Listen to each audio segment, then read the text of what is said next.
Disturbance हो जाती है, मैं वरना फिर मैं म्यूट कर देती हूँ। ठीक है, चलो I think we can start. Yeah. Okay, जी। मैं start करूँगा. 26 years old, Mrs. Amna, wife of Farhan, resident of New Karachi, is an interpass who is a housewife, married since 2 years, is a primary gravida, having LMP on 16th of April, which makes the expected date of delivery 23rd of January 2021. Currently, she presented with a complaint of 15 plus weeks of gestation amenorrhea and raised sugar levels since 2 to 3 days, first trimester.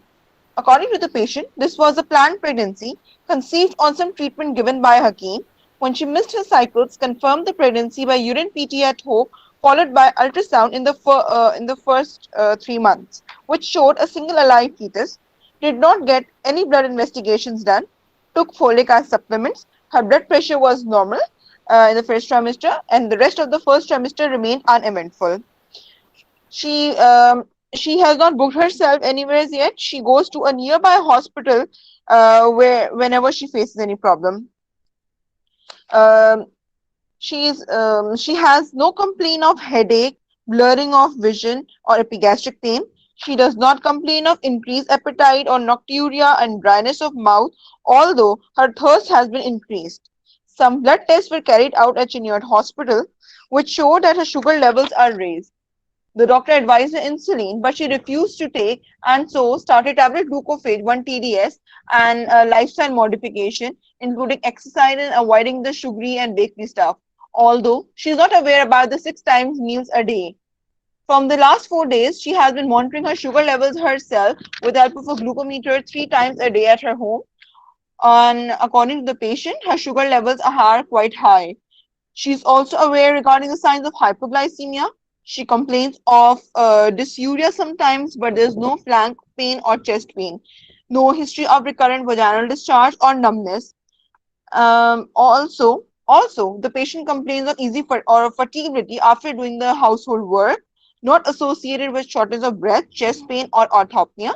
There's no history of bleeding from any of the orifices, worm infestations, and there's no history of any pica craving, that is, eating uncooked rice or multani mitti.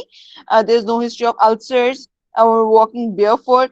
She eats chicken and green leafy vegetables and pulse. Her diet is deficient in red meat, milk, or egg, and she has been admitted at JPMC for the sugar control and also for cerclage, as she had been told by the doctor regarding the short cervical length. In the gynae history, her age of menarche is 13 years.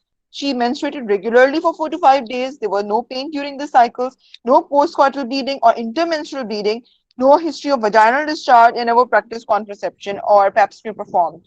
Ops history, there's nothing significant. She's married since 2 years, conceived on some treatment given by Dai, as has been previously discussed. In the past medical history, there is no history of diabetes mellitus. Previously, never got any sugar level check or took any medication. There is no history of hypertension, any autoimmune disorder like SLE, bleeding disorder, or any kidney disease. There is nothing significant in the surgical history. Mother is diagnosed as her mother is diabetic along with her siblings, and her mother had been diagnosed as diabetic at the age of 50 to 60 years. She was not aware about the exact age, and her siblings are also diabetic, but I forgot to ask the age of the siblings' diabetes. There is no history of hypertension in the family or any autoimmune disease. Drug history has already been discussed. Personal history, she's not habitual to pan, gutka, chalia. There is no history of blood transfusion, no drug allergies. She lives in a rented house and her husband is the only earner working in a garment factory. General physical examination. A young lady sitting comfortably on bed, well oriented with time and space and person, well cooperative. Her blood pressure is 110 by 70 meter mercury. Pulse is 80 beats per minute. Respiratory rate is 12 to 14 beats per minute, and she's afebrile. She is lean, thin and lean, having a weight of approximately 50 kg, and her height is 152 centimeter, which makes her estimated body mass index of 21.7 kg per meter square. Pilar is positive. There are no signs of jaundice, koilonychia, dehydration, clubbing, lymph nodes are not palpable, and thyroid is not enlarged. Bilateral equilibrium entry on both apices of the lungs. No arid sounds are present. and apex beat is heard in the fifth intercostal space. S1 and S2 sound are not audible, and there are no any added sounds murmurs present. Both the breasts are of equal symmetry and size. No scar mark or any pigmentation. Areola is of brown in color. No mass palpable in all the four quadrants of both the breasts, and axillary lymph nodes are not palpable on both the sides. Now the per-abdomen examination or inspection.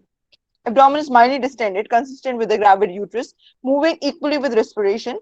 There are no scar marks or pigmentation present. Hernial orifices are intact, and umbilicus is central and inverted. On palpation, symphyseal frontal height is 17 centimeter. Fetal parts are palpable, and there is no visceral megaly present, and abdomen is not tender, is non-tender, and I cannot assess the fetal heart sounds at this time. Doctor मेरा complete हो गई है history and examination. Hello, आवाज नहीं आ रही. Hello. हाँ sorry, वो मैंने म्यूट किया हुआ था. अच्छा ठीक है, चलो अब पहले हम हिस्ट्री एग्जामिनेशन पे बात कर लेते हैं. एक चीज सारा प्लीज रिपीट करोगे, आपकी प्रेजेंटिंग कंप्लेंट क्या थी? डॉक्टर इसकी थी 15+ weeks of gestation amenorrhea and raised sugar level since 3 days. ये 3 days पहले किसी हॉस्पिटल में गई थी, वहां पे उन्होंने टेस्ट किया था, एंड देन वो यहाँ पर जिना में आई थी शुगर काउंट. बिल्कुल ठीक है.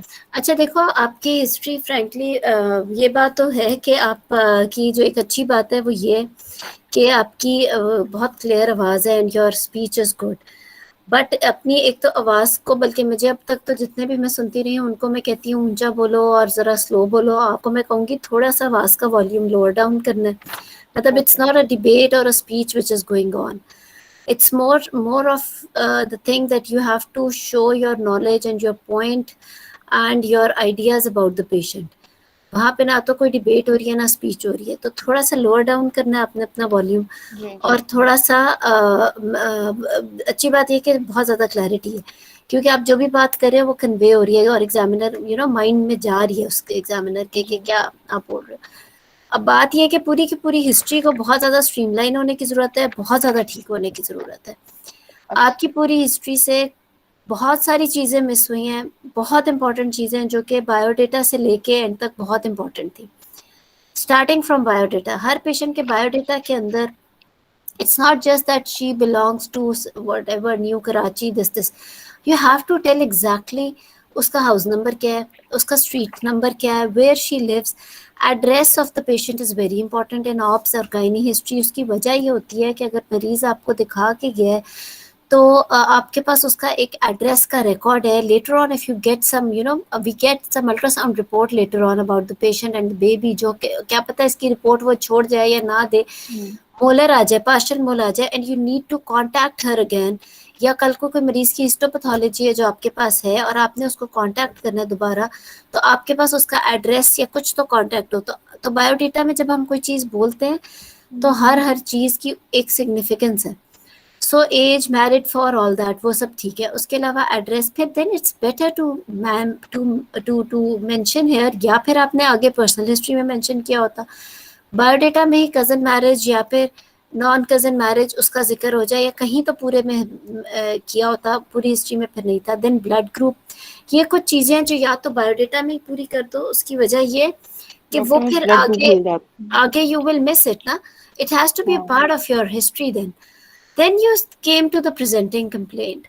चलो प्रेजेंटिंग कंप्लेंट आपकी हो गई कि 15+ weeks and then with raised blood sugar levels या with uncontrolled blood sugar levels. But in history of presenting illness, you mentioned about SK stitch, you mentioned about anemia, you mentioned about so many things जो कि बहुत significant थी इस patient के लिए. हमारी जो गायनी ऑप्स की फील्ड है ना, उसके अंदर एक एग्ज़ाम की टिप है कि जब आप एग्ज़ाम में, चाहे वो गायनी का केस है या ऑप्स का केस है, जब आप प्रेजेंटिंग कंप्लेंट बोलो ना, तो बात वहीं डिसाइड हो जाए कि आपका वाइवा किस चीज़ पे होना है. You should be that clear about your patient. हमारी जो, देखो हमारी फील्ड मेडिसिन की फील्ड नहीं है कि हमें डायग्नोसिस ही एंड तक डिस्कस होता रहे. वी नो एग्जैक्टली कि हमारे मरीज, we should know exactly even at the level of presenting complaint कि हमारे मरीज का डायग्नोसिस क्या है. इसीलिए हमें प्रेजेंटिंग कंप्लेंट के वक्त हमें भी पता हो, एग्जामिनर को भी पता हो कि आगे अब आधा घंटा या जो भी पूरा टाइम बात किस चीज़ के बारे में होनी है. If you are saying that raised blood sugar levels and then you don't mention something like SK stage or anything like anemia, जो कि आगे जाके आपने इतना ज़्यादा emphasize किया कि examiner will definitely talk about it, तो but you have not mentioned it in the presenting complaint of the patient, which is such an important thing about her, ना.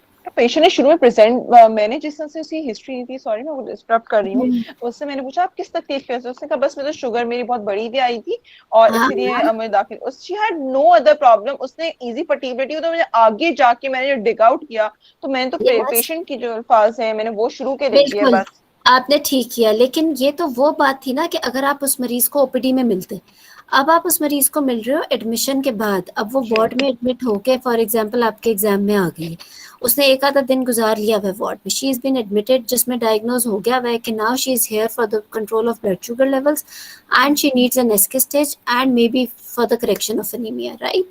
सो चलो अनीमिया का फॉर एग्जाम्पल वो तो हम आगे बात करेंगे कि उसको कोई करेक्शन की जरूरत थी या नहीं, बट उसको ये बात बताई गई है क्योंकि आपने HOPI में इस चीज़ को मेंशन किया कि she is here with the problem कि she has been told that she needs SK stitch as well later on या मैकडॉनल्ड स्टिच, तो इट मीन्स कि अब वो उसके लिए भी वहाँ पर एडमिटेड है. कई दफ़ा मरीज ब्लड शुगर लेवल्स के साथ आता है लेकिन then we get to know that she is macrosomic as well, उसका बेबी मैक्रोसोमिक है.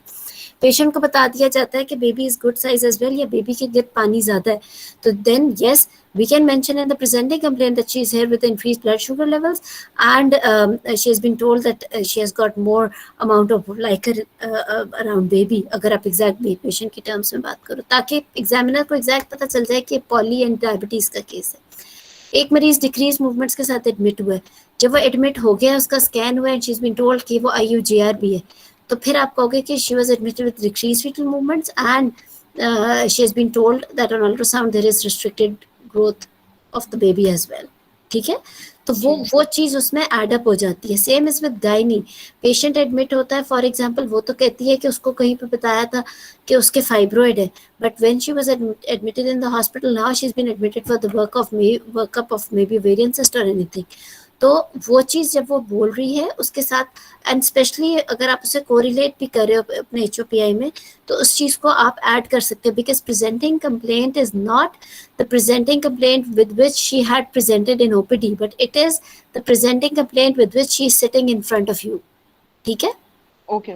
अब जो वो आपके सामने, because she is your patient now, you are not presenting somebody's patient. आपके वहाँ पे एग्जाम में जब प्रेजेंट करोगे ना, वो आप अपना मरीज जो काउच पे देख रहे हो वो अब आपका मरीज है.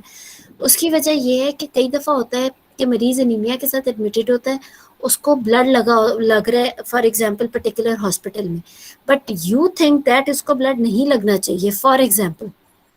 बिल्कुल आप बिकॉज आपकी अपनी से है वहाँ पे, आपने अपना, वो अब आपका मरीज है.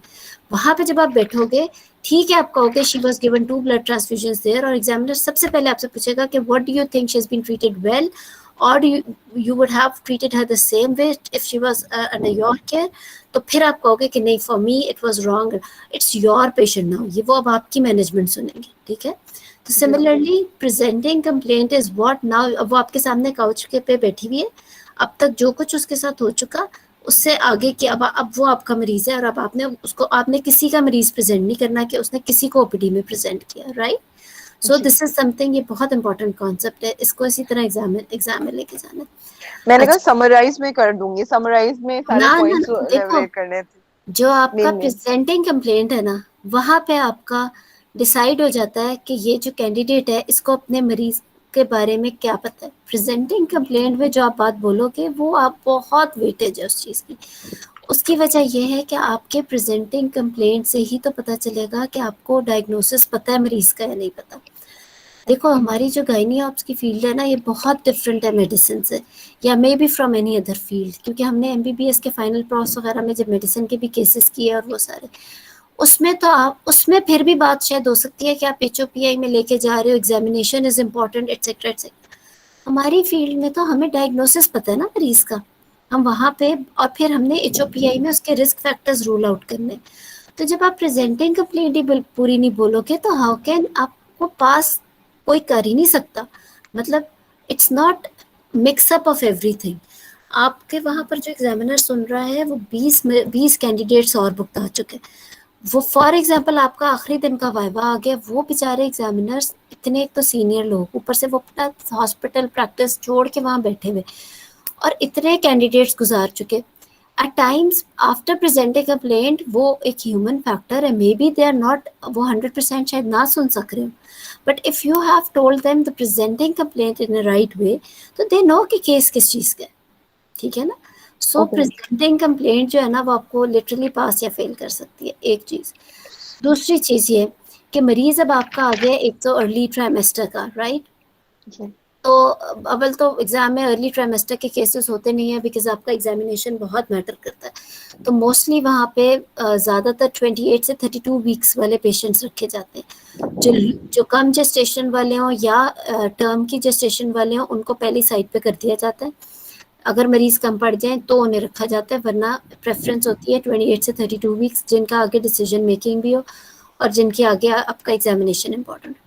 अच्छा, after you told us about the biodata and the presenting complaint, आपने HOPI स्टार्ट की and your first word was first trimester. I don't no, आपने कहा ये अब आई डोंट नो, मुझे ये वर्ड अजीब सा ही लगा, व्हाई फर्स्ट ट्राइमेस्टर। हम यहाँ पे कोई अंडरग्रेड के लेवल पे हिस्ट्री करने नहीं बैठे हुए that you are telling me कि I am telling you about first trimester, हालांकि आगे आपने सेकंड थर्ड की भी क्या बात करनी कि सेकंड कब शुरू हुआ कि नहीं हुआ। मैं तो ये सुनना चाहती थी कि मरीज है primigravida, 26 years of age है, she conceived after 2 years of marriage, तो क्या उसने जी. स्पॉन्टेनियस कंसेप्शन की या नहीं की, अगर नहीं की तो ओवुलेशन इंडक्शन क्यों ली, क्या उसको पहले PCO था, because PCO is directly linked with diabetes in pregnancy, etcetera etcetera. But then you said this word first trimester, मतलब I don't know, this is an undergrad level की बात। आपको स्टार्ट करना था कि she is primigravid and she is married for 2 years and has taken ovulation induction, which means कि वो conscious थी, उसने प्लान करके डिले नहीं की प्रेगनेंसी, बल्कि शी वॉज कॉन्शियस के अबाउट हर सब फर्टिलिटी, जिसकी वजह से ओवुलेशन इंडक्शन ली। तो क्या आपने इस चीज़ को हिस्ट्री में रूल आउट किया कि she is a case of PCO as well, because if she is a case of PCO क्योंकि उसने ओवुलेशन इंडक्शन भी ली, तो विच मीन्स कि अब तो और बहुत सारे रिस्क फैक्टर्स बढ़ गए आगे जाके प्रेगनेंसी में।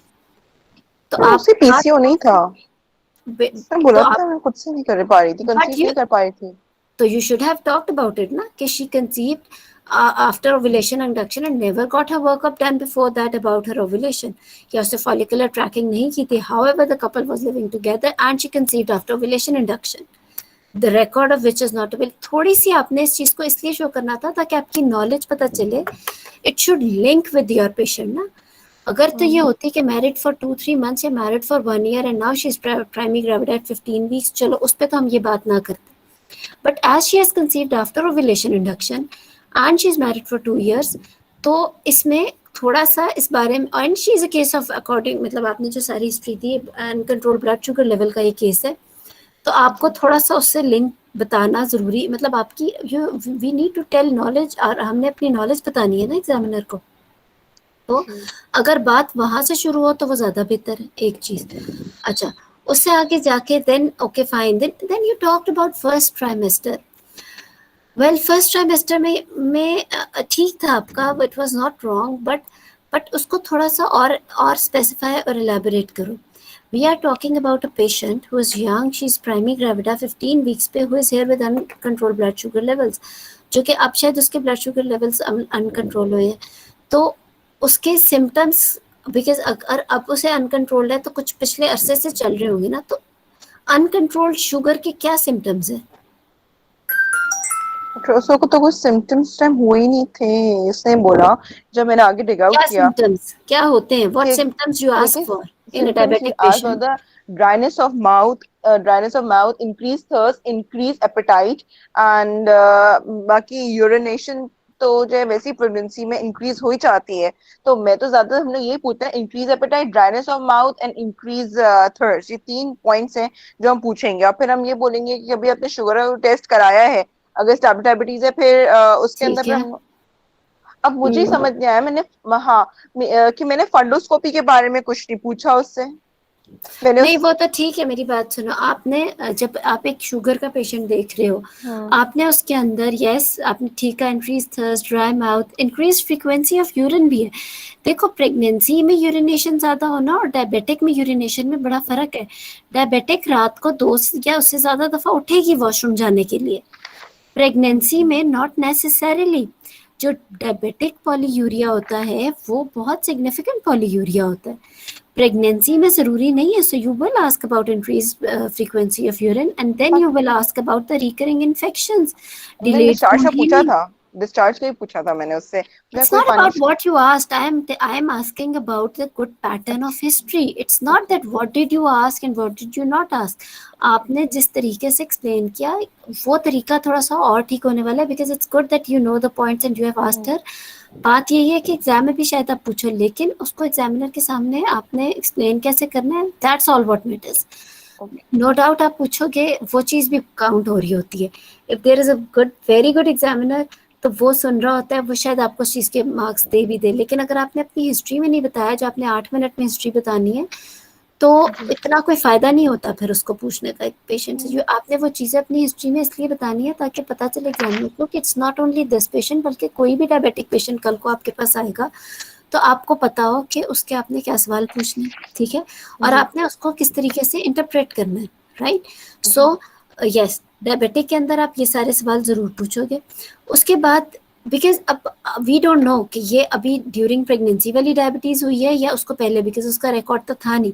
तो वी विल टेक हर कि वो उसको पहले से ही है, तो उसमें यस आप you will ask about the retinoscopy, you will ask about उसका कोई और किडनी के टेस्ट या फ्लैंक हार्ट। पेन के बारे में पूछेंगे, चेस्ट पेन, फ्लैंक पेन का भी तो पूछेंगे ना पेशेंट से। ठीक है चलो फ्लैंक पेन, बट अब वैसे आप उसके अगर किडनी के टेस्ट पूछ लो, वाई पर्टिकुलरली फ्लैंक पेन, आप उसको उससे पूछ लो कभी कोई वर्कअप कोई चीज, ओके फाइन, उसका वो कभी भी नहीं हुआ हुआ। और फिर उसके बाद आप उसको आगे लेके चलोगे, then you can ask her about कि अब उसका HbA1c हुआ है, ताकि उसके अकॉर्डिंगली आप उसके बेबी का कंडीशन का उसको काउंसल कर सको। तो ये सारी चीजें आपने शुगर से रिलेटेड। एंड अगेन अगर शुगर से रिलेटेड है तो जब भी हम डायबिटीज इन प्रेगनेंसी की बात करेंगे, तो because it's a microvascular disease, तो साथ ही हम उसका जो कि आपने किया था बात, लेकिन बिकॉज शुगर पे आपने इतनी कम बात की कि आप एकदम से बीपी की तरफ आ गए, तो वो लगा ये कि आप बीपी पे ज्यादा कॉन्सेंट्रेट कर रहे हैं शुगर के अलावा। वो आपकी बात ठीक थी कि उसमें साथ ही हम बीपी को रूल आउट कर लेंगे। फिर आपने बिकॉज आपने बीच में कई जगह पे बोला भी, अब जैसे वजाइनल डिस्चार्ज का भी पूछेंगे, then painful micturition, burning micturition का भी पूछेंगे, कुछ मेडिकल टर्म्स बीच में यूज करते रहे, ऑल ऑफ अ सडन बात कुछ और हो रही थी, एकदम से आपने डिस्यूरिया का जिक्र कर दिया। फिर आप यू नीड टू नो कि वो जो पेशेंट है, बिकॉज अब वो एडमिटेड है, जैसे मैंने कहा कि अब वो मरीज आपका, आपने अपना मरीज करके उससे पूछना और बताना है। यू नीड टू नो कि अब how much he is been counselled about the diet, उसने कितना उस चीज को समझा है कि डाइट को कैसे लेके जाना है, और how important is the diet control, what she knows about the exercise, क्या वो इतनी कंप्लायंट है, या क्या वो इतना उसका IQ है, या वो इतनी समझदार है कि अगर हम इसे डिस्चार्ज करेंगे तो ये अपने ब्लड शुगर लेवल्स का रिकॉर्ड रख सकेगी, या फिर if she is having insulin और एनीथिंग, जो कि आपने आगे बताया। बट उसमें आपको साथ ही ये भी देखना है कि आपने सोचना है कि अगर मैं अब इसको भी चीज एट 15 वीक्स, तो मैं अब इसे घर भी भेजूंगी, तो does she have a glucometer, ये पढ़ी लिखी है या नहीं। पढ़े लिखे भी हो, कोई पढ़े लिखों को भी समझ नहीं आती है टाइम्स के, बिकॉज इट्स नॉट इजी कि आप शुगर का रिकॉर्ड कैसे रखो, etcetera etcetera. Has she been given any knowledge about diet and all the calorie intake and all that? उस चीज पे उसको आपने नहीं उससे पता बात था, मील्स का तक नहीं पता था उसको, नहीं, ये कितनी अब मुझे दफा अब वी है। डोंट वांट टू नो ना, वो तो आपने अपनी हिस्ट्री में बताना है, ठीक है ना, उसे पता बता था रही या हूँ। नहीं पता था ये नहीं, या आपने अपनी हिस्ट्री को इस तरह से फॉर्मुलेट करना है। अच्छा, then you talked about anaemia and that was good, वो आपने अच्छे पॉइंट्स कवर किए, बट मसला ये था कि स्पीच आपकी बहुत अच्छी थी, बट आपको अटकना पड़ा था, but again you covered most of the points of anaemia, वो अच्छा था, आपने रूल आउट भी कर लिया। और एकदम से जो आपने एक आखिरी लाइन बड़ी खतरनाक सी बोल दी कि उसको सर्वाइकल स्टिच किसी ने एडवाइस किया हुआ है। अब अगर सर्वाइकल स्टिच एडवाइस किया हुआ है 15 हफ्ते पे, ये एक बड़ा खतरनाक केस है, और ऊपर से डायबिटिक है, ये तो बड़ा खतरनाक केस है कि इमरजेंसी से इलाज, तो फिर आप उसकी सारी वो चीज़ें हिस्ट्री में रूल आउट करो कि क्या उसकी कोई सर्वाइकल लेंथ की शॉर्टनिंग, उसकी पेन्स की हिस्ट्री लो, उसकी कोई लीकिंग की हिस्ट्री लो, कोई सर्वाइकल प्रोसीजर प्रीवियसली कोई हुआ हुआ है यहीं पे उसकी वही हिस्ट्री लो। डॉक्टर वो देन अल्ट्रासाउंड के बेसिस पे उसने कहा था कि अल्ट्रासाउंड हुआ था तो उससे उससे जो है ना उसमें ही आता एस्टिमेटेड। है ना, देखो जब इमरजेंसी सर्कल आ जाए वो तो अल्ट्रासाउंड पे सर्वाइकल लेंथ कम आएगी, लेकिन सर्वाइकल लेंथ भी तो किसी कई दफा बहुत सारे रिस्क फैक्टर्स होते हैं जिसकी वजह से कम हुई होती है। She is primi gravida, previous तो ऑप्स की हिस्ट्री नहीं है कि हम उससे पूछें कुछ, तो यही हो सकता है कि कोई हो सकता है प्रीवियसली सर्वाइकल कोई सर्जरी हुई हो सकता है कोई उसका कभी स्कैन किसी पे बायकॉन्वेट यूट्रस या कोई कोई एनॉमली यूट्राइन बता दियो, ऑल्दो नहीं होगा, but this is the knowledge and this are the risk factors जो आपको एकदम से कंसर्न होना चाहिए अबाउट द पेशेंट कि if she has been advised in emergency cerclage तो उसकी क्या वजह लग रही है, क्योंकि उसके बाद एग्जामिनर ने आपसे सवाल जरूर करने हैं कि फिर हर मरीज को क्यों नहीं एडवाइस हो जाता, व्हाई दिस पेशेंट, उसकी रीजन भी आपकी हिस्ट्री में से निकल आएगी अभी भी, ठीक है ना। सो द थिंग इज के because emergency सर्कलाज is not at all a good thing frankly, वो एक काफ़ी ख़तरनाक पेशेंट के लिए होता है प्रोग्नोसिस वाइज भी, और फिर जो उसका लाइफस्टाइल हो जाता है टिल डिलीवरी, ये एक बहुत ही बैड न्यूज़ होती है पेशेंट के लिए। तो उस सब चीज़ के लिए आपको वो सारा कंसर्न हिस्ट्री में शो करना ज़रूरी है। उसके बाद यस अच्छा, उसके बाद एग्जामिनेशन सार, अच्छा फिर अगेन देखो ये जो आपका था गायनेकोलॉजिकल हिस्ट्री एंड इसमें जो जो भी चीज़ हम बोलते हैं ना, like if you saying about menarche, वो सारी चीज़ें वो एक एक चीज़ जो है ना उसका एक मीनिंग है। जैसे मैंने कहा बायोडेटा में एड्रेस से लेके ब्लड ग्रुप से लेके कज़न मैरिज से लेके it has got its own significance, उसकी अपनी एक सिग्निफिकेंस है। इसी तरह आपकी जो पास्ट ये गायनेकोलॉजिकल हिस्ट्री है, आपकी medical history, surgical history, personal history, इन सब की एक सिग्निफिकेंस है। उसमें ना तो आपकी कोई एक्स्ट्रा बात ठीक लगेगी, ना आपकी कम बात ठीक लगेगी। जैसे आपने जब HOPI बोलना ही शुरू किया तो फर्स्ट सेमेस्टर ही बोला तो बहुत ही बुरा लगा, बिकॉज ये कोई अंडरग्रेड का तो वाइवा हो नहीं रहा। You have to be very focused but still बहुत एलेबोरेटेड किस्म का आपकी हर बात होनी चाहिए। ये नहीं होना चाहिए कि आपका जहां दिल करेगा वहां। You said Pap smear was taken, No जब आपने contraception or pap smear. She Pap smear was never taken, practiced never practised contraception, and Pap smear pap was smear. Taken. तो नहीं ये समझ में नहीं आया, फिर मैं सोचती रही कि पैप्समेयर कब टेकन था, कितने साल पहले टेकन था, उसकी क्या रिपोर्ट थी क्या नहीं था, या इट वाज नेवर टेकन, या मतलब कुछ। इसी तरह जब आप पर्सनल हिस्ट्री बोल रहे थे तो पर्सनल हिस्ट्री में एकदम से I don't know why drug history आ गई, एलर्जी हिस्ट्री आ गई। ये चीजें पर्सनल हिस्ट्री नहीं है, पर्सनल पर्सनल हिस्ट्री हिस्ट्री में है। तो एलर्जीज होती है ना, उसमें एलर्जी है, no history of blood transfusion reactions और ये। नहीं, ब्लड ट्रांसफ्यूजन रिएक्शंस वगैरह आपकी मेडिकल हिस्ट्री में आएगा। पर्सनल हिस्ट्री का मतलब ये है कि उसकी पर्सनल उसका उसका घर मतलब वेयर इज शी स्टेइंग, उसके इकोनॉमिक स्टेटस कैसा है, उसकी एडिक्शन लाइक स्मोकिंग, अल्कोहल, और उसका ये जो है उसकी अर्निंग, उसकी education, this is the personal history, right.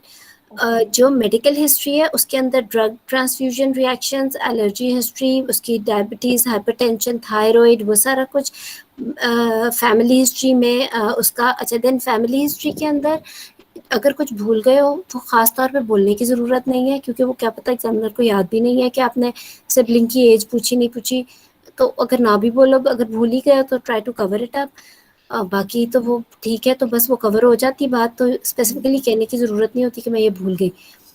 वो एक्सेप्ट के खुदा ना खास्ता कोई बड़ी चीज़ हो तो वो भी अगर आपका बाकी सारा कुछ ठीक जा रहा है तो वो कवर हो जाता है, तो वो उसमें आपको अलग से बोलने की ज़रूरत नहीं है कि ये मैं भूल गई या वो क्या। तो लेकिन ये है कि ये आपकी एक एक चीज़ बहुत इम्पोर्टेंट है। बाकी जो एग्जामिनेशन आपने बहुत अच्छा बोला है, असल में ये आपका it was really good frankly. उसकी वजह ये है क्योंकि जनरल फिजिकल एग्जामिनेशन बहुत सारे लोग जो है ना बहुत तेज़ी में बोल जाते हैं, बट अगेन जिस तरह मैंने कहा कि आपकी एक एक चीज़ is important when you are take saying that. आपने जब मरीज़ का नाम बोला है, वाइफ ऑफ हस्बैंड का नाम बोला है, उसकी एज से लेके उसकी मैरिड फॉर एड्रेस, हर चीज़ की सिग्निफिकेंस है। डॉक्टर एक तो मैं ब्लड ग्रुप हमेशा भूल जाती हूँ, I don't know why, make मैं इट अ हर part of your patient. Biodata ना, बायोडेटा या का पार्ट बना लो, आप नहीं भूलोगे, उसको बायोडेटा में जी कवर कर लो। इसी तरह जनरल फिजिकल एग्जामिनेशन में हर चीज़ इंपॉर्टेंट है, उसकी अपनी सिग्निफिकेंस है, और विच इज़ वेरी गुड के सारा ने वो सारी चीज़ उसको अपनी इंपॉर्टेंस ही दी है कि मतलब आपने हर चीज़ को उसी तरह बोला कि जॉन्डस को ने किया, उसके ओरल हाइजीन, ब्रेस्ट एग्जामिनेशन बहुत अच्छा बोला, वो सारा कुछ। अनफॉर्चुनेटली पेशेंट अभी 15 वीक्स पे, तो हम ऑब्स्टेट्रिकल एग्जामिनेशन सुन नहीं सके, लेकिन general physical examination was really good. और सबसे अच्छी बात ये थी कि उसमें आपने हर चीज़ को इम्पोर्टेंस दी हुई थी, लिम्फ नोड से लेके और हर चीज़ को, ठीक है। तो इट वाज गुड। और बाकी तो आई थिंक, और अगर किसी ने कोई चीज़ इसमें ऐड करनी है, कुछ पूछना तो पूछ लें। नहीं, अच्छा चलो गुड, चलो अच्छा। मैम आई थिंक इसके जी स्टार्ट में ही डॉक्टर, हमें वो करना चाहिए था कि पेशेंट नॉन डायबिटिक है या नहीं है, एंड शी कंसीव्ड। नहीं थी ना, वो नॉन डायबिटिक नहीं थी, नहीं थी। वो और नॉन मैम डायबिटिक नहीं थी ना। हाँ, और मैम प्री प्रेगनेंसी काउंसलिंग वगैरह वो इधर मेंशन करनी था। वो तो तब जब हमें, जब पेशेंट प्री प्रेगनेंसी डायबिटिक हो, फिर हम बात कर भी सकते हैं। फिर तो हिस्ट्री और हो जाएगी ना। अगर तो वो प्री प्रेगनेंसी डायबिटिक है, फिर तो उसकी हिस्ट्री ही बिल्कुल और होगी, विच वुड मीन कि may be she is type 1 या वो। उसके अंदर तो फिर आप उसका शुरू से शुरू करोगे कि उससे पहले क्या मेडिसिन वो लेती थी, because there are few medicine which need to be change after pregnancy. फिर उससे रिलेटेड, बिकॉज अगर प्री प्रेगनेंसी है तो उसका प्री प्रेगनेंसी HbA1c क्या था, क्या वो प्लान करके हुई थी प्रेग्नेंट। एंड देन फिर, sorry I need to mute somebody. अस्सलाम वालेकुम डॉक्टर। ओ सॉरी, सुनहरा को मैंने म्यूट किया 2 मिनट के लिए, मैं भी अब आपकी बात सुनती हूँ। तो तो ये चीज़, तो उसके अंदर तो फिर आपका फिर अगेन डीके की भी हिस्ट्री उसमें हम पूछेंगे कि मेडिकल ICU स्टे वगैरह उसका हुआ, या sudden hypo and hyperglycaemic attacks. And then फिर उसके बाद व्हेन शी कंसीव, तो उसको क्या इंसुलिन की डोजेस बदली गई या एटसेट्रा एटसेट्रा, वो सारा कुछ। तो ये तो केस ही डिफरेंट हो गया ना इस वजह से। उसमें तो आपका प्रेगनेंसी की हिस्ट्री से पहले की हिस्ट्री भी उतनी इम्पोर्टेंट होती है जैसे डॉक्टर आपदा कह रही थी।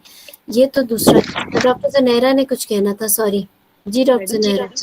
अस्सलाम वालेकुम डॉक्टर रूबा। वालेकुम सलाम जी। मैंने आपसे पूछना था कि आज एक पेशेंट मैंने देखी थी, तो उसका जिस तरह वो पीवी लीकिंग हुई है उसको 4 दिन पहले, और वो इस मसले के साथ वो आई थी हॉस्पिटल। उसकी मैंने प्रेजेंटिंग कंप्लेन यही बनाई कि पर वजाना लीकिंग 4 डेज, और अच्छा, अब वो अंडर मॉनिटरिंग और उसकी अंडर एवेल्युएशन वो जिना में एडमिट थी। तो उसने बाकी जब मैंने हिस्ट्री में डिग आउट किया तो वो उसको 4 ट्रांसफ्यूजन्स भी हुई थी, आयरन ट्रांसफ्यूजन्स, और वो एनेमिक भी थी। तो मैं उसकी प्रेजेंटिंग कंप्लेन में पीवी लीकिंग के साथ अब ये भी डालूंगी? बिल्कुल डालोगी। देखो ना, एनीमिक अगर है और उसे सब कुछ लग रहा है, तो आप उससे पूछोगे तो उससे जरूर कोई सिम्टम्स भी होंगे। इफ बिल्कुल no symptoms, she would say that she is here for the correction of anaemia. नहीं नहीं, वो तो इमरजेंसी में इसलिए आई थी क्योंकि उसकी 33 वीक्स पे थी और उसकी लीकिंग हो गई, soiling her clothes and floor everything, काफी उसकी लीकिंग हो गई, और वो उसके लिए आई हुई थी, और इसको अंडर एडमिट कर लिया था उन्होंने कि इसको अंडर ठीक है, मॉनिटरिंग हम रखेंगे। लेकिन उसकी जब हिस्ट्री में थी तो उसका वो एनेमिक भी थी, उसको 4 आयरन भी लग चुके थे। तो उसके ठीक मुझे ये है। था कि प्रेजेंटिंग कंप्लेन में मैंने उसकी पर वजाना लीकिंग लीकिंग फॉर 4 डेज और abdominal lower admitted abdominal for the, pen. हाँ, और admitted for the correction of anaemia. Doctor आपकी ओके। आवाज इको हो रही है, आपको वापस से ये करना जनेरा पड़ेगा। आपका ना इको हो रहा है। हाँ, तो उसके अंदर बिल्कुल अगर उसको इतना कुछ लग रहा है तो it's, you can definitely add a line that she is here for the correction of anaemia. ठीक है ना, उसमें आप ऐड कर सकते हो बिल्कुल उस लाइन को उसके अंदर। ठीक है, अच्छा चलो ठीक है सारा, फिर अब आप इसके इन्वेस्टिगेशंस मांग लो। जी मैडम आई नीड मैडम एक सेकंड। जी पूछे। मैडम अभी तो ये 15+6 वीक्स पे है और ये नॉन हाइपरटेंसिव भी नहीं है, तो फिर हम इसके PIH वाले सिम्टम्स क्यों पूछेंगे? वो 20 वीक्स के बाद नहीं पूछने चाहिए? आप ठीक कह रहे हो, बिल्कुल ठीक है, बट हु नोस दैट ये प्री प्रेगनेंसी डायबिटिक हो, पहले से ही चल रहा है। तो not necessarily, if somebody is having diabetes before pregnancy even, तो there is no harm कि आप उसके अंदर साथ ही ये वाले symptoms भी पूछ लो। पूछने में कोई हर्ज नहीं है, क्वेश्चन बहुत अच्छा था वैसे। Obviously preeclampsia or PIH associated with GDM या diabetes should be there after 18 or 20 weeks, but what, because हमारे पास पिछला रिकॉर्ड नहीं है ना, या तो पिछला रिकॉर्ड होता है या इवन अर्ली बहुत अर्ली बुकिंग का कोई HbA1c ही होता है, जिससे हमें पता चल जाता कि इसकी प्रेगनेंसी, इसकी जो डायबिटीज है वो कोई वो इस तरह की नहीं है कि प्रीवियसली चल रही हो। ठीक है, तो डॉक्टर बस। हीरा, सॉरी, जी डॉक्टर आयशा बात कर रही हूँ। अस्सलाम वालेकुम। जी, अस्सलाम वालेकुम जी डॉक्टर आयशा। मेरा क्वेश्चन ये है कि जिस तरह इन्होंने पेशेंट ने हिस्ट्री में बताया कि मुझे सर्वाइकल स्टिच भी किसी डॉक्टर ने एडवाइस किया हुआ है, तो अगर पे ये चीज अपनी सुनाते वक्त हिस्ट्री अगर ये मैं स्किप कर दें, क्योंकि ये चीज एक अनइम्पोर्टेंट चीज थी, पेशेंट ने ऐसे ही बता दिया, अगर हम इसको स्किप कर ये दें बहुत अच्छा पॉइंट है, ये बहुत अच्छा पॉइंट है। एट टाइम्स पेशेंट गलत इन्फॉर्मेशन भी देते हैं। और बातें पेशेंट बताते हैं, मे बी पेशेंट अपनी प्रेगनेंसी को लेके बहुत कॉन्शियस हो और उसने बिल्कुल। लोकल जीपी को दिखाया और लोकल नहीं जीपी नहीं, ये एडवाइस बात कर। बहुत इंपॉर्टेंट है। ये आपने तब हिस्ट्री में मेंशन करना है कि जहां पर वो एडमिटेड है वहां पे मैकडॉनल्ड स्टिच का प्लान हुआ हुआ है। समझ आई ना कि she is admitted for example in Jinnah hospital, और वहां पे she was given a plan of McDonald stitch to be applied may be tomorrow in the morning और समथिंग। उसमें फिर वो उसकी ज़ाहिर है कोई सिग्निफिकेंट बात है जो जहाँ पर वो एडमिटेड है एक टीचिंग हॉस्पिटल में, और वहाँ पे अगर उसको बताया है, बेशक बाद में ना भी निकले, बेशक बाद में उसकी सर्वाइकल लेंथ एग्जामिनर आपको अल्ट्रासाउंड पे नॉर्मल भी दे दे, तो एटलीस्ट आपने उसकी उस चीज़ को अपनी हिस्ट्री में रूल आउट तो कर दिया ना कि इसके अंदर कोई रिस्क फैक्टर नहीं है for the shortening of cervical length. जी डॉक्टर अरूबा, लेकिन मुझे ये समझ नहीं आ रही कि सर्वाइकल स्टिच तो हम उन पेशेंट को लगाते हैं जिसके अंदर 3 से ज्यादा जो है वो प्री टर्म लेबर्स ट्रू, हो, फैक्टर थी। बिल्कुल बिल्कुल, लेकिन आयशा वो होता है इलेक्टिव सर्कलाज, एक होता है इमरजेंसी सर्कलाज। ये पेशेंट तो इलेक्टिव सर्कलाज की एज से निकल चुकी है ना, शी इज एट 15+ वीक्स। इसको हो सकता जैसे कि डॉक्टर सारा ने बताया था कि अल्ट्रासाउंड पे she was told that the cervical length is less and she was advised McDonald stitch. तो फिर आप उसको ये तो इमरजेंसी सर्कलाज के उसमें आ जाता है। जी, लेकिन अगर इसने कहीं प्राइवेट से करवाया होता, अगर किसी किसी और डॉक्टर ने इसको एडवाइस हाँ फिर नहीं, फिर हम आप उसको HOPI में मेंशन कर दो और थोड़ा सा उसको रूल आउट जरूर कर लो कि कोई रिस्क फैक्टर आपको मिल जाए। हो सकता है कभी उसकी जिंदगी में सर्वाइकल बायोप्सी हुई है या कोई सर्वाइकल सर्जरी हुई है, या यू नेवर नो, तो एक छोटी मोटी थोड़ी सी बात आप पूछ लो, या कभी किसी ने स्कैन पे उसको कंजेनिटल यूट्राइन एनोमली कह दिया था, ताकि थोड़ा सा और मजीद रूल आउट हो जाए कि आपको सर्वाइकल लेंथ को रीचेक करना है या क्या। वो तो ज़ाहिर बात है, कहीं पे भी अगर पेरिफेरी वगैरह में अगर उसको ऐसा आइडिया दिया गया है तो फिर आप उसको इतनी इंपॉर्टेंस ना दो।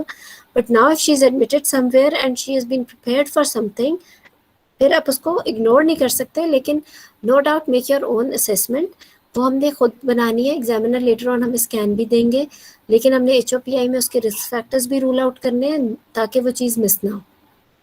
जी तो ठीक है। लेकिन ऐसे हैphazardly नहीं बोल देना कि पूरा केस बोल के आप आखिरी बस एक लाइन बोल के वहीं फुल स्टॉप लगा रहे हो कि she has been advised McDonald stitch on the basis of ultrasound और बात खत्म।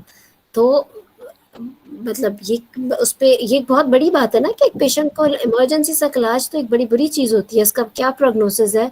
जैसे अभी आयशा ने हमें बताया कि उसकी तो कुछ पर्टिकुलर इंडिकेशंस होती हैं लगने की, फिर कि उसका अच्छा सक्सेस रेट है जो कि हिस्ट्री इंडिकेटेड सर्कलाज है।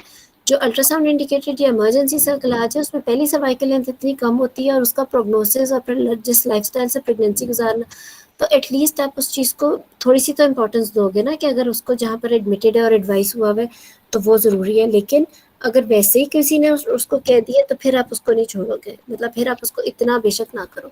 डॉक्टर मैंने उससे इतनी चीजें पूछी, उसे इन दी एंड उसने आके बोला कि मैं भी हैरान हो गई कि मैंने कहा है ऐसा कौन हाँ, सा है। मुझे इन दी समझ आ एंड गई थी, मुझे समझ आ गई थी कि एंड पे कहीं जिक्र हुआ है, इस वजह से आपको भी वो लगा। पहले मैं सोच रही थी कि हटा देती हूँ, मैंने कहा अब सच्चाई का अच्छा, वो है तो मैंने नहीं बता अच्छा दिया। देखो, इसे लर्न कर लिया ना कि ऐसा होगा। एग्जैक्टली।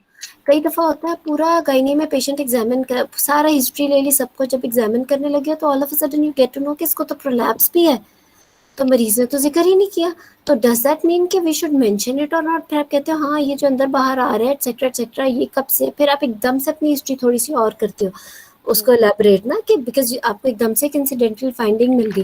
इसी तरह ऑप्स के केस में एकदम से पेशेंट कह देता है, कई दफ़ा एग्जामिनर ने कहा होता है पेशेंट को कि आपने कहना है कि मुझे डॉक्टर ने कहा है बेबी की ग्रोथ कम है, हालांकि नहीं होती। लेकिन चूंकि कैंडिडेट क्योंकि वो पेशेंट ने मुंह से बोल दिया कि ग्रोथ कम है, तो दैट रियली मीन्स कि you need to examine her properly कि फंडल हाइट ठीक है, एंड अगेन क्विकली उससे रिस्क फैक्टर्स रूल आउट ज़रूर करने हैं। बट आप उसको एग्जामिनर को जब अपनी हिस्ट्री और एग्जामिनेशन बताओगे तो अपने हिसाब से बताओगे कि फंडल हाइट भी ठीक थी, कोई रिस्क फैक्टर भी नहीं मुझे मिला, तो it is not actually IUGR but patient is admitted because of this. तो बिकॉज एट टाइम्स पेशेंट्स आपको गलत भी गाइड कर रहे होते हैं, तो तो तो वो उसमें it does not really mean कि आप उस चीज़ को अपने हिस्ट्री एग्जामिनेशन से रूल आउट तो करना होता है ना कि वो क्या है। ठीक है। डॉक्टर तो इन्वेस्टिगेशंस में हमारे थे कि blood I need the blood group and the RH factor the complete अच्छा ब्लड बी पॉजिटिव मैं आपको साथ साथ देती हूँ, जी ठीक है।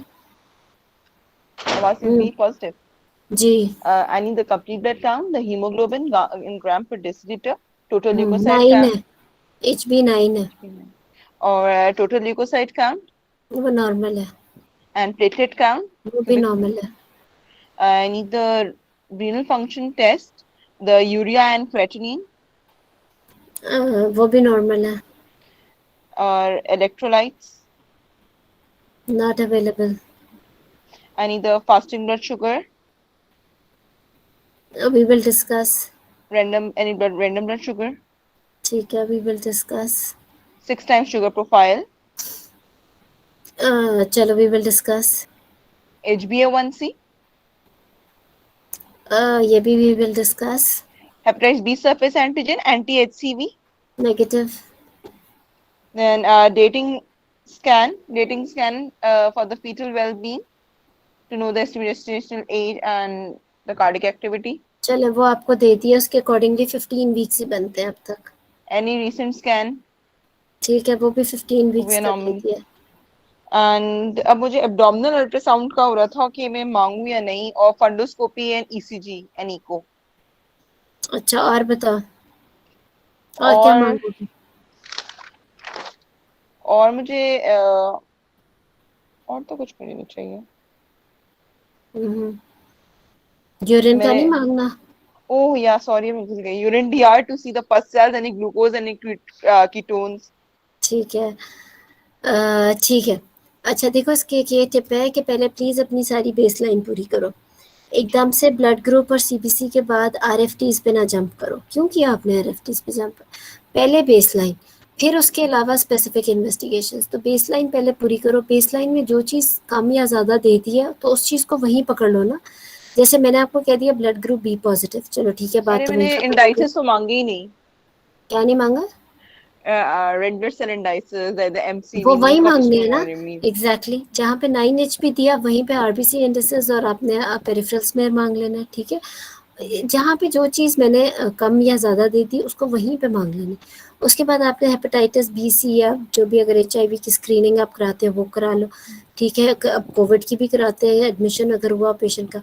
उसके अलावा आपने यूरिन का करा लेना है, बाकी तो ठीक था। अच्छा then how do you really ask for the blood sugar levels in this patient? आपको कौन से चाहिए? Which fasting, which random and then which 6 levels you are talking about? तो वो जैसे ही उससे बताया था ना कि मेरे तो शुगर लेवल डॉक्टर ने कराया था उसमें बहुत ज्यादा बढ़े हुए आए थे, तो मे बी कोई रैंडम ब्लड शुगर कराई हो या फास्टिंग ब्लड शुगर जिससे उसको पता लगे, तो मुझे वो वाली लेवल्स चाहिए थे जो फर्स्ट। तो बोलो ना कि blood sugar levels at the time of admission. मुझे तो लग रहा है कि आप, अब मेरे जो समझ में आया, आपने कहा fasting, random and 6 levels, which means कि जब से वो मरीज अब एडमिटेड है वार्ड में उसके 6 लेवल्स अलग हो रहे हैं। फास्टिंग और रैंडम कोई उसके अलावा कुछ है। It's not like that, you have to मैं बी ये वेरी बोलूं स्पेसिफिक। या तो आप बोलो कि 6 levels on the day of admission, जिस दिन एडमिट हुई है, एंड 6 लेवल्स यस्टरडे के या मोस्ट रिसेंट। फर्क क्या देखना है कि एडमिशन के वक्त क्या थी और अब क्या थी, यही फर्क देखना चाहते हो ना आप? तो फिर इस तरह एट द टाइम मांगो। Of diagnosis. इस पेशेंट में फास्टिंग रैंडम की क्या सिग्निफिकेंस? फास्टिंग पता नहीं कब का मांग रहे हो, तो इस तरह की टर्म्स ही यूज करनी, ठीक है। जो जब हमें बोलते हैं, इन्वेस्टिगेशंस हैं, सॉरी हम लोग को बोला जाता है कि प्रेग्नेंट पेशेंट में ना रैंडम ब्लड शुगर नहीं मांगे क्योंकि ज्यादा सेंसिटिव फास्टिंग ब्लड शुगर की होती है, तो फिर मैंने हैबिट ये ये बना दी प्रेग्नेंट रैंडम। नहीं, ये आम प्रेग्नेंट पेशेंट नहीं है, कि वो प्रेग्नेंट पेशेंट है जिसके 6 लेवल्स हो रहे हैं डिपार्टमेंट में, तो उसको नहीं मांगूंगी। ये कोई सी भी प्रेग्नेंट पेशेंट नहीं है। She is a diabetic pregnant patient. Diabetic pregnant का हिसाब किताब अलग चल रहा है शुगर मॉनिटरिंग का। कोई सी भी प्रेग्नेंट के तो हम चाहे रैंडम भी करा लें, 92 आ गया तो फिर हम क्या फास्टिंग फिर कराएंगे कि रैंडम की इतनी इंपॉर्टेंस नहीं है, ठीक है ना।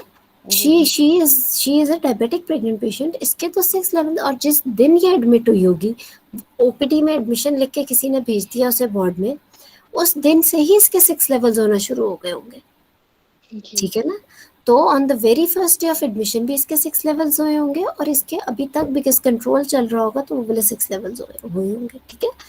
तो इसके ब्लड शुगर, इसकी वजह ये है कि ये जो ब्लड शुगर का चार्ट है ना, और जिस तरीके से आप कराते हो इस पे तो पूरा वाइवा होता है, तो ये आप इधर उधर की बातें करके नहीं मांग सकते। अच्छा, आपने RFTs तो ठीक मांगे, तो ये अब फिर आगे what are you asking for? You are asking for serum electrolytes, you are thinking about ECG, echo, fundoscopy, और क्या क्या आपने वर्ड्स बोले? और abdominal ultrasound, abdominal abdominal ultrasound. Ultrasound. Abdominal ultrasound क्यों? To see the status of the kidneys. RFTs normal है RFTs normal है जी, RFT से फिर भी? नॉर्मल है।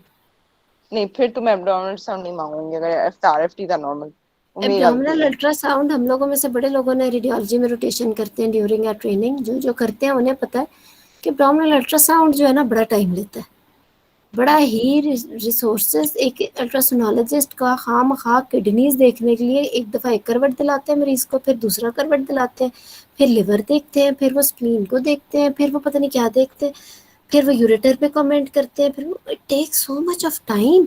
पीछे लाइन लगी होती है 50 मरीजों की, तो यू आर जस्ट वेस्टिंग। आप उन मरीजों का भी टाइम वेस्ट कर रहे हो, आप अस्पताल का भी टाइम वेस्ट, आप अल्ट्रासोनोलॉजिस्ट का यू डोंट नो कि आपने एब्डोमिनल स्कैन, हमने एब्डोमिनल स्कैन का क्या करना है?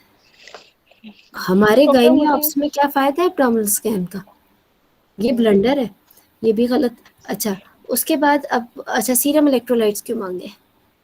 देखिए, क्योंकि मुझे ये पेशेंट की पिक्चर ना मुझे डायबिटिक टाइप 1 डायबिटीज की लग रही थी, तो मैंने तो इसकी रीनल फंक्शन टेस्ट उसके देखे, फिर मैंने इलेक्ट्रोलाइट्स, ऑल्दो ये कोई कीटोएसिडोसिस वाली पिक्चर नहीं है ऐसी पेशेंट की, लेकिन मैंने सिर्फ में इसके शुगर लेवल्स देखे थे तो बहुत हाई थे 6 आवर्स वाले ना, तो फिर मैंने इसीलिए मांगी है इलेक्ट्रोलाइट्स की, कोई इलेक्ट्रोलाइट उसमें प्रॉब्लम तो नहीं होंगी, कीटोएसिडोसिस में तो इलेक्ट्रोलाइट इम्बैलेंस होता है पेशेंट्स में। देखो कीटोएसिडोसिस किस तरह प्रेजेंट करता है क्लिनिकली? पेशेंट ने कोमा के साथ आएगा, वो तो एक्सट्रीम डिजीनेस होगी, प्रेजेंटेशन है ना, बहुत वो तो एक्सट्रीम है एक्सट्रीम जी। प्रेजेंटेशन है। कीटोएसिडोसिस जो होता है ना, देखो हम लोग MBBS में पढ़ते आए, पहले 5 साल जो MBBS किया उसके बाद हमने फाइनल प्रॉफ दिया, वी नो कि we have to assess patient starting right from the history and examination. History examination की बेस पे हम अपने माइंड में थोड़ा सा DD बनाते हैं, उस DD की बेस पे हम इन्वेस्टिगेशंस मांगते हैं। अगर हम वो DD नहीं बनाएंगे तो हम दुनिया जहान की इन्वेस्टिगेशंस मांग लेंगे। ये वो चीज़ है जो MBBS के लेवल पे सीखी। कीटोएसिडोसिस में हमने पहले उसका प्रेजेंटिंग कंप्लेंट से शुरू करना है। कीटोएसिडोसिस जिसमें यू आर एक्सपेक्टिंग कि इसके शायद सीरम इलेक्ट्रोलाइट्स तक कराने ज़रूरी है, विच मीन्स के सोडियम, पोटेशियम, बाइकार्ब और शायद क्लोराइड। वो मरीज तो उसकी तो वॉमिटिंग क्या, डिजीनेस क्या, वो इस तरीके से थोड़ी प्रेजेंट करता है। कीटोएसिडोसिस एसिडोटिक पेशेंट है ना वो जी, उसकी ब्रीदिंग कैसी होगी, उसके वॉमिटिंग, उसकी एक हिस्ट्री, इसकी प्रेजेंटिंग कंप्लेंट ही और होगी। उस वो how can you think that she is having TK?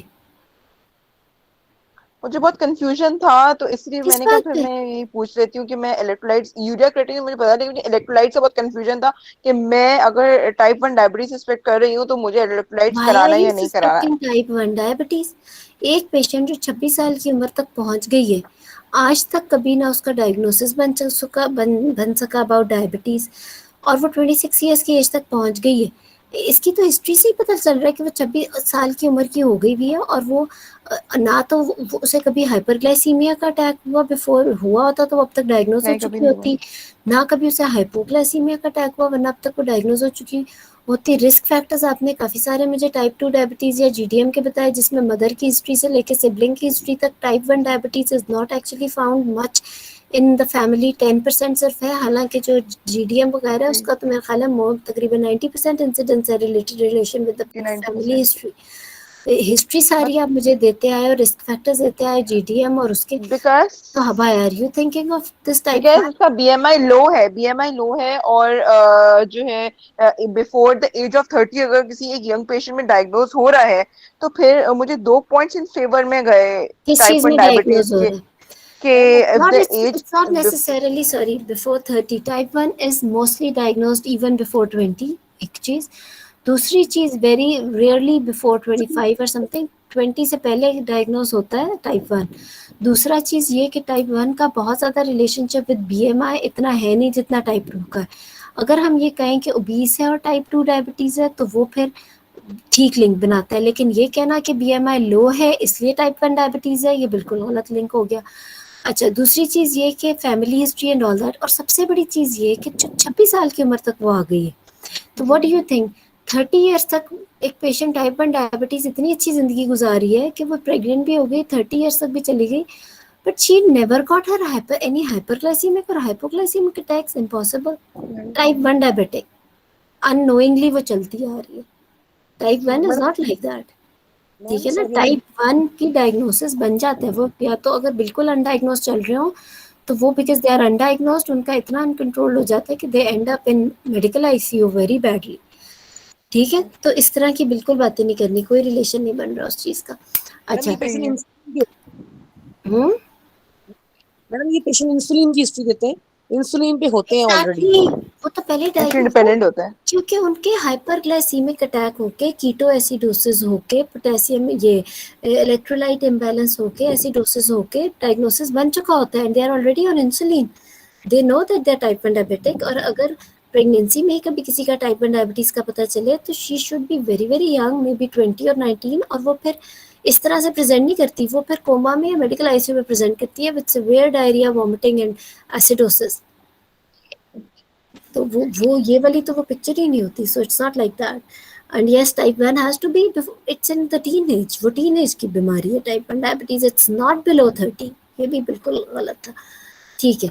चलो, सीरम इलेक्ट्रोलाइट्स भी गलत हो गए। फंडोस्कोपी, यस, फंडोस्कोपी हर डायबिटिक में आप मांगोगे, because fundoscopy basically chronic diabetes वालों की इन्वेस्टिगेशन है। अगर तो एक पेशेंट है जिसकी आपको प्री प्रेगनेंसी पता है कि शी वाज नॉन डायबिटिक, जैसे कि may be HbA1c early trimester का आपके पास अवेलेबल है, या कोई डॉक्यूमेंटेड पेपर है किसी डॉक्टर का, या जब कभी उसने उसको चेक कराया जिस पे लिखा हुआ है कि she was not diabetic in pre pregnancy condition, तो फिर फंडोस्कोपी नहीं कराएंगे। यानी सिर्फ अगर डायग्नोज GDM ही है तो फंडोस्कोपी की ज़रूरत नहीं है। लेकिन अगर जैसे कि ये पेशेंट है कि एकदम से प्रेगनेंसी में पता चला, यू डोंट नो कि वो प्री प्रेगनेंसी डायबिटिक थी या नहीं थी, तो फिर इसके अंदर हम फंडोस्कोपी कराएंगे, बिकॉज वी डोंट नो कि शी हैड क्रॉनिक डायबिटीज़ और शी इज़ हैविंग GDM, ठीक है। और एक बात और भी सारा के लिए मैं क्लियर करूँगी कि अगर ये पेशेंट, क्योंकि हमें पता नहीं है कि प्रेगनेंसी से पहले डायबिटिक थी या नहीं, अगर ये प्रेगनेंसी से पहले भी डायबिटिक थी तो वो टाइप 1 डायबिटिक नहीं थी, ठीक है ना। इसलिए कंफ्यूज ना होना, मैंने इसलिए बात की। लेकिन थैंक यू डॉक्टर, आपने मेरा क्लियर कर दिया। मुझे समझ आ गई थी, आपके माइंड में क्वेश्चन अभी आया होगा। लेकिन फंडोस्कोपी जो है क्रॉनिक डायबिटिक्स के लिए, ठीक है। लेकिन बिकॉज वी डोंट नो कि इस पेशेंट को बिफोर प्रेगनेंसी डायबिटीज थी कि नहीं, इस वजह से हम इसमें फंडोस्कोपी करा लेंगे। ECG कराएंगे कि नहीं, क्योंकि नॉन डायबिटिक है, होते हैं Good. जो नॉन हाइपरटेंसिव होते हैं, उसके लिए ECG आपको is just कराना like होता है। फंडोस्कोपी, बिल्कुल ठीक है। ECG is just like fundoscopy, chronic diabetics में कराएंगे, बिकॉज इसमें हमें पता नहीं कि ये क्रॉनिक डायबिटिक है या नहीं, प्रेगनेंसी में फर्स्ट टाइम डायग्नोज हुई है, सो ECG कराएंगे। What about echo? ECG में चेंजेस आएंगे तो हमें इको भी कराना है। बिल्कुल, वो अगर आपको लगता है ECG आप करा के कार्डियोलॉजिस्ट से एवेलुएट करा लो, अगर उसे लगता है एको की ज़रूरत है, हमारा काम नहीं है। सो हमने सिर्फ इसके RFTs, फंडोस्कोपी और ECG करानी है। And if she is on any oral hypoglycaemic, जैसे कि सारा ने हमें मेंशन किया था कि शायद ये ग्लूकोफेज ले रही है, तो फिर हम LFTs करा सकते हैं, वरना LFTs की डायबिटिक में ज़रूरत नहीं है, ठीक है। अच्छा, अगर ग्लूकोफेज लेंगे तो फिर हम LFTs करवाएं? करा लो, मतलब ये कोई इतनी बड़ी बात नहीं है, अगर मिस भी कर जाओ तो कोई नोट करने वाली बात नहीं है। लेकिन अगर आप LFTs करा लो और एग्जामिनर पूछे कि क्यों कराया, तो आप कह सकते हो कि शी इज ऑन ओरल हाइपोग्लाइसीमिक्स, इस वजह से मैंने LFTs करा ली। मिस भी कर जाओ तो कोई इतनी बड़ी बात नहीं है। हाँ, लेकिन extra investigation like serum electrolytes and ultrasound abdomen, ये बिल्कुल ब्लंडर हो गया। और फिर 9HB के ऊपर आपने details of type of anaemia नहीं पूछी, वो थोड़ा सा ब्लंडर हो गया, वो यू मिस्ड इट। वो इंशाल्लाह प्रैक्टिस करोगे तो ये सारी मिस्टेक्स ठीक हो जाएंगी। HbA1c, किस तरह HbA1c मांगोगे, कब का? I need the pre pregnancy, पहले तो कभी हुआ ही नहीं है, तो अभी डायग्नोज हुई है, तो मैं सिर्फ अभी की मांगूंगी ना, फर्स्ट ट्राइमेस्टर वेरी की गुड, मांगूंगी। बिल्कुल ठीक है, अभी वाला HbA1c, परफेक्ट, ये बिल्कुल ठीक है, ठीक है। अच्छा, अल्ट्रासाउंड में क्या मांगोगे रीसेंट स्कैन में? Recent scan to see any anomaly, the heartbeat, 4 chambers, to see the 4 chambers of the heart and see the amount of 15 हफ्ते Liker. पे आपको 4 चेम्बर्स नजर आ जाएंगे हार्ट के? सिर्फ नहीं, वो 18 to 20 वीक्स पे आते हैं, वो हमें तो नहीं आएगा, तो हम लोग सिर्फ नॉर्मली देखेंगे। इवन इसलिए लाइकर, जो भी बोलना है ना वो सोच समझ के बोलना। एक तो ये फर्स्ट सेमेस्टर की पेशेंट मेरी, डॉक्टर तो पे एनॉमली देखूंगी ना मैं, इसमें एनॉमली देखूंगी एंड हार्ट बीट देखूंगी पेशेंट की, बेबी और की, और एंड इसकी लाइकर मुझे बोलना चाहिए या नहीं, प्लेसेंटा लोकलाइजेशन उसकी तो कोई ठीक भी है, क्यों? लाइकर की तो नहीं होगी, लाइकर की अभी से मैं बोलूंगी तो 16 वीक से बाद बनना लाइकर शुरू उसका अगर आता है डिक्रीज तो क्या उसकी कोई सिग्निफिकेंस नहीं है? है। सिग्निफिकेंस को शुरू से लाइकर डिक्रीज आ रहा है, दैट मींस तो बच्चे में कोई कहाँ खड़े एनॉमली हैं है। हम?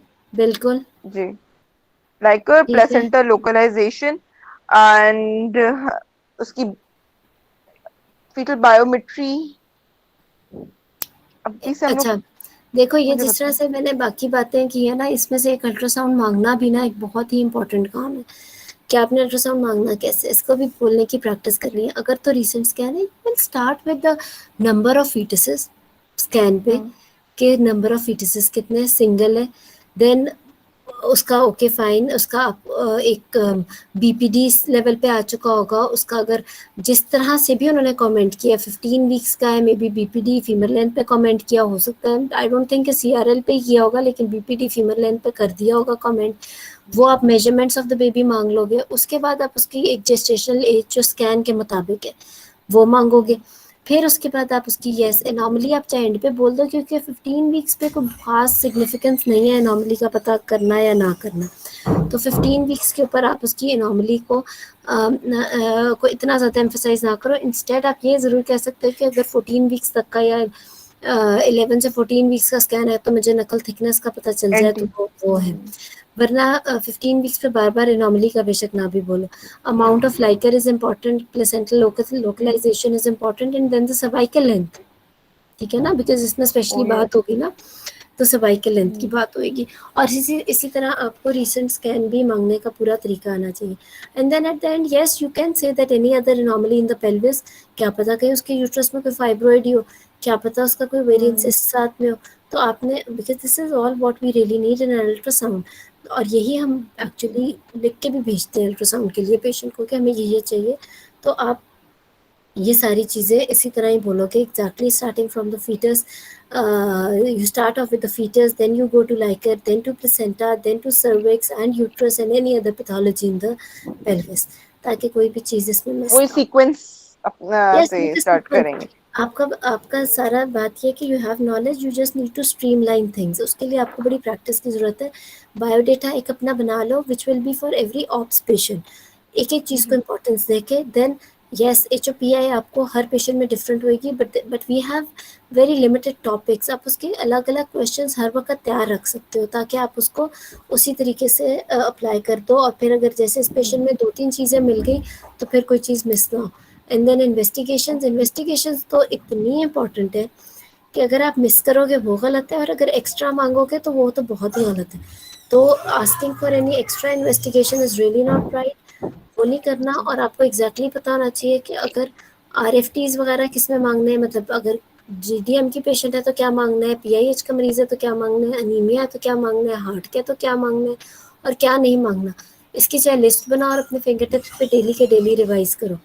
तो डॉक्टर मैं तो इन्वेस्टिगेशन में बहुत फंस जाती हूँ, एक बात बताऊँ, इसका मैंने एक ना कम टिप है, इन्वेस्टिगेशंस इसकी एक मांगी। टिप, अच्छा वैसे हमें क्लास जरूर अलग से करेंगे। आप लोगों का वाइवा कब है? अभी तक डेट नहीं आई है, 24 अच्छा अगस्त को तो थ्योरी है, उसके 10 डेज में रिजल्ट आता है, 7 to 10 डेज में रिजल्ट आएगा, ठीक है, उसके 2 वीक्स के बाद फर्स्ट हाफ का होता है, उसके ठीक है। 15 डेज के बाद सेकंड हाफ का होता है, इस मुझे तरीके ना से होता है। याद कराना, हम सारा आपका केस पूरा पहले कर लेंगे, अगली दफ़ा इसकी मैनेजमेंट करेंगे, एंड देन एक class we will do on the investigations, ठीक है। Okay doctor. इन सिर्फ इन्वेस्टिगेशंस को किस तरीके से आपने टॉपिक वाइज कवर करना है और किस तरीके से एग्जाम में इसको अप्लाई करके लेके जाना है, because investigation is one segment of exam, not only in exam, in your practical life as well। आपके पास पेशेंट होगा, सीरम इलेक्ट्रोलाइट्स लिख तो दिए, लेकिन अगर वो कहीं प्राइवेट से कराएगा तो उसके 1500-2000 तो शायद ऐसे ही लग जाएंगे, और अगर हमारी गवर्नमेंट की लैब से कराएगा तो वो एक्स्ट्रा रिसोर्सेज है, हालांकि वो उसका फ़ायदा नहीं, एब्डोमिनल स्कैन की जैसे मैंने बात की है, जब गवर्नमेंट अस्पतालों में जो रेडियोलॉजी की रोटेशन जिन्होंने की होगी, वो जब बैठे होते हैं अल्ट्रासाउंड करने, बाहर तो रश पड़ा होता है मरीजों का, तो आप एक उस डॉक्टर की सारी एनर्जी यूज करा रहे हो जिसका फायदा ही नहीं होना। So it should not go that way. इसका एक छोटी सी टिप अभी भी बता देती हूँ। एक काम करो, बिकॉज अभी तो खैर टाइम है कुछ आप लोगों के पास, make a list, you must all have made a list of all the topics gynae और ऑप्स के। बेसलाइन तो आप लोगों की फिंगर टिप्स पे होनी चाहिए, उसका एक कोई तरीका बना लो कि बेसलाइन तो सबको आती हो। फिर हर टॉपिक से रिलेटेड जो स्पेसिफिक इन्वेस्टिगेशंस हैं, जैसे डायबिटीज़ में मैंने आपको बताया कि फंडोस्कोपी है और RFTs, फंडोस्कोपी और ECG, ये 3 अदर देन बेसलाइन है, ठीक है। और ब्लड शुगर मांगने का इसका बड़ा पर्टिकुलर तरीका है, yes at the time of admission but 6 levels और अब most recent 6 levels, and then you need to know about the treatment chart as well कि एग्जैक्टली उसने ट्रीटमेंट ली क्या है जिसके बाद उसकी ये चेंज आया। ये तो हम अब अगली मैनेजमेंट में डिस्कस करेंगे। देन आप उसकी हर टॉपिक की इन्वेस्टिगेशन, सिर्फ जो स्पेसिफिक इन्वेस्टिगेशन है वो साथ साथ लिख लो। और फिर डेली का you need to revise that thing के PIH में एक्स्ट्रा क्या है, RFTs, LFT, serum uric acid and urine albumin in particular. और उसके अलावा फॉर एग्जांपल कार्डियक में एक्स्ट्रा क्या है, उसके अंदर ECG, एको और सीरम इलेक्ट्रोलाइट्स है। अनीमिया में एक्स्ट्रा क्या है, RBC indices, serum ferritin etcetera वो सब कुछ। तो ये आपके फिंगर टिप्स पे हो, ये आपको लाइफ में लेटर ऑन प्रैक्टिकल आपकी लाइफ में भी बड़ा हेल्प करेगा कि आपको एग्जैक्टली पता होगा कि ये मरीज है, इसमें मैंने ये आई एम बाय शाइनी हर एक की इन्वेस्टिगेशन नहीं लिखनी, ये 4 इन्वेस्टिगेशंस एक्स्ट्रा है इसके अंदर। डॉक्टर मैं एग्जाम में भी फंसी हूँ बताऊं, on the basis of investigation मैंने कम मांगी थी, तो मुझे हमेशा से फोबिया था, मुझे पेशेंट से डर नहीं लगता था इवन एग्जाम, लेकिन the problem was always I was trying on the investigations कि मैं कुछ एक्स्ट्रा ना मांग लूं या कम ना मांग लूं, एंड जब मैंने कम मांगी तो वही एग्जामिनर ने बोला आपने तो मुझसे ये भी नहीं मांगा, क्रॉनिक हाइपरटेंशन की पेशेंट है, GDA में आपने ये नहीं मांगा, and I got confused over it and the whole ops came to a hell, मतलब एग्जामिनर ने डिसाइड कर लिया। वो तो जाहिर बात है, मेरा वीक पॉइंट आ गया ना, यही है। हाँ अभी भी देखो इसका फिर एक यही टिप है कि इसमें एक दिन लगाओ और अपने ये नोट्स बना लो, हर टॉपिक के आगे बेसलाइन तो आनी चाहिए, उसके अलावा सिर्फ स्पेसिफिक इन्वेस्टिगेशन, ताकि अगर आपके मरीज को GDM के साथ PIH भी है तो यू शुड नो कि आपने फंडोस्कोपी, RFTs और इसकी ECG के साथ LFTs और सीरम यूरिक एसिड और एल्ब्यूमिन यूरिया और ये सारा कुछ भी कराना है, बिकॉज वो और डेली आपको 1 घंटा पहले इसको रिवाइज करना पड़ेगा ताकि आपके फिंगर टिप्स पे ये चीजें आ जाए, ठीक है ना। Thank you so much doctor, आपने अच्छी टिप बताई है। हाँ you welcome, you know your weak point, तो ये तो अच्छी बात है, आप कवर कर सकते हो, तो ये कर लो। फिर इंशाल्लाह मैनेजमेंट मेरा ख्याल है हम नेक्स्ट टाइम करते हैं, जरूर, बल्कि तैयार करके आना इसकी मैनेजमेंट, फिर हम डिस्कस करेंगे starting from the blood sugar level control and then proceeding with the pregnancy इंशाल्लाह। Okay, thank you so much doctor. You welcome. अस्सलाम वालेकुम जी डॉक्टर फाइजा। डॉक्टर एक क्वेश्चन आपसे पूछना है, कैन आई आस्क? जी जी। डॉक्टर जैसे पेशेंट ट्विन प्रेगनेंसी का मैंने एक देखी थी, she was MCDA, monochorionic diamniotic, and she is having 1 IUD and 1 alive foetus. तो ऐसे पेशेंट में जो है अगर हम उसको वही ट्वाइस वीकली क्लॉटिंग फैक्टर से मॉनिटर करेंगे, उसकी कोगुलेशन प्रोफाइल मॉनिटर करेंगे, तो हम इसकी प्रेगनेंसी कब तक लेके जाएंगे, यानी 36 वीक्स पे जैसे रिकमेंडेशन है? नहीं देखो ये तो एक IUD है एंड इट इज मोनोकोरियोनिक में अगर एक IUD हो तो आपको पता है न्यूरोलॉजिकल IUD ये सब चांसेस बढ़ जाते हैं, it's not a dichorionic pregnancy. Otherwise भी डाइकोरियोनिक प्रेगनेंसी 36 तक जाती है, वरना मोनोकोरियोनिक यस 36 तक जाती है, लेकिन ये तो विद 1 IUD है ना, तो इसके अंदर तो मिडल सेरेब्रल आर्टरी डॉपलर तक भी चलेगा प्रेगनेंसी का पेशेंट का, और इसमें तो आप इवन 32 वीक्स तक भी जाके you can decide, but it then again depends कि IUD कब हुई है, और मोर देन 4 वीक्स से अगर IUD है विद मोनोकोरियोनिक तो chances of neurological deficit begins. तो ये आप सारा कुछ काउंसिल करके प्रेगनेंसी को आगे कंटिन्यू करोगे, giving options to the patient. Okay, और डॉक्टर अगर यही DCDA हो और 1 IUD हो तो उसको हम 37 फिर नहीं, लेके जाएं? फिर हम आगे तक ले जाएंगे अगर कोएगुलेशन प्रोफाइल ठीक रहेगी। 37 तक? हाँ अगर कोएगुलेशन प्रोफाइल ठीक रहे। ओके डॉक्टर ट्वेन में एक और क्वेश्चन आपसे था कि 37 वीक पे GCDA की रिकमेंडेशन है कि डिलीवर कराना है, और MCDA 36 पे, and usually they go into labour at this gestation, but if they twin is not going into spontaneous labour, तो हम ट्विन के इंडक्शन एग्जाम के पॉइंट ऑफ व्यू से बोलना सेफर है? क्योंकि हम अपनी प्रैक्टिस पे भी हम यूजुअली ट्विन को इंड्यूस नहीं करते थे। ये इसकी गाइडलाइन में देखना पड़ेगा। मेरा ख्याल है ट्विन की इंडक्शन अभी तक तो है। ब्रीच की इंडक्शन उन्होंने खत्म कर दी है, ब्रीच की गाइडलाइन में कुछ चेंजेस आई हैं। ट्विन वाली जो है ना, अभी तक ट्विन में आप इंड्यूस कर सकते हो। अच्छा नहीं डॉक्टर, उसपे तो ये गाइडलाइन में तो यही है कि डिलीवर कराना है, उसमें कोई कॉन्ट्राइंडिकेशन नहीं है। हाँ नहीं है ना, तो if you have a good reference of guideline then better follow the guideline. और डॉक्टर अगर ट्विन कोई डिसऑर्डर के साथ हो लाइक डायबिटिक, हाइपरटेंसिव, तो हाँ, तब then भी you can give options to the patient. Okay. Hello doctor Aruba. जी हेलो थैंक जी, यू डॉक्टर। you're welcome. अस्सलाम डॉक्टर। डॉक्टर ये अस्सलाम कुछ वालेकुम। एक पेशेंट है 25 ईयर एज है, मैम उसकी एचपी मैंने करवाई तो वो 4 ग्राम है। एमसीवी का जो है 75 है, और एमसीएच और एमसीएचसी दोनों डिग्रीज है। एमसीएच इसका 26 है, एमसीएच 29 आया। तो मैम इसलिए मैं क्या वर्कअप करवाऊंगा? मैं नहीं, सॉरी आपकी आवाज इतनी कटी है, मुझे समझ नहीं आया।